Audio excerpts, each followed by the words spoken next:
A very good evening, everyone. Recovering from a very bad health issue. Posting a video after a long time regarding few suggestions for the board candidates, CBSE हो या ISC, उनके लिए है for accountancy subject. Here I am Payal Ghosh from Kolkata. So the suggestion today is about the chapter issue of shares. तो issue of shares जब बच्चे start करते हैं तो उनका पहला अप्रोच कैसा होना चाहिए? Basically when you are starting with the chapter issue of shares, first thing आपको basic journals आना चाहिए, ठीक है. और issue of shares basically lump sum में हो तो कैसे ट्रीट करते हैं, और अगर स्टेजेस वाइज उसका अगर पैसा हम लोगों को रिसीव होता है देन कैसे ट्रीट करते हैं, ये आपको सीखना पड़ेगा. इसमें एक प्रॉब्लम ये है कि प्रैक्टिकल वर्ल्ड के साथ जो थियोरिटिकल हम लोगों का नॉलेज चलता है उसका एज सच कोई पैरिटी आपको नहीं मिलेगा, because those who invest in practically they know कि ऐसे स्टेजेस में एप्लीकेशन अलॉटमेंट इस तरीके से ये सब करना भी उठ गया है, नहीं होता है, but we still do it. So whatever is the method we have to follow it. Whatever CBSE और ISC और एनी अदर काउंसिल और board is telling us, we have to follow the same rule. Basic journal सबसे पहले. Second most important thing कि अगर face value of share नहीं दिया है तो आपको कितना पकड़ना है.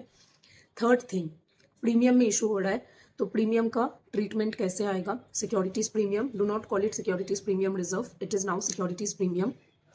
फोर्थ थिंग कि अगर कॉल्स इन अरियर होता है तो उसका ट्रीटमेंट क्या है. कॉल्स इन अरियर मतलब जब कोई इन्वेस्टर एक स्पेसिफिक किसी पर्टिकुलर कॉल का पैसा नहीं दे रहा है तब उसका हम लोग क्या ट्रीट करेंगे, कैसे ट्रीट करेंगे. नेक्स्ट इज अगर कॉल्स इन अरियर मेरा हो गया है और मुझे स्पेसिफिकली क्वेश्चन में बोला जा रहा है to forfeit the shares, then what is the rule for forfeiture. Maximum कितना पैसा तक हम लोग फॉरफीट कर सकते हैं ये जानना ज़रूरी है. फॉरफीचर करने का मेथडोलॉजी क्या है वो आपको सीखना पड़ेगा. री इशू, एंड री इशू के बाद कैपिटल रिजर्व में कैसे ट्रांसफ़र करते हैं, इसका जो टेक्निक है ये सीखिए. ये कुछ स्टेजेस है, कुछ पोर्शंस है. मेथडिकली अगर आप करेंगे then you will find the issue of shares basic things a little bit easy. यहाँ पे चैप्टर खत्म नहीं होता क्योंकि इसके बाद आता है आपका pro data, categorical pro datas and different other categories है. तो ये बेसिक है आपका, यहाँ से स्टार्ट करना होगा. अंडरस्टूड. तो लेट अस स्टार्ट करिए, देखिए कैसा होता है.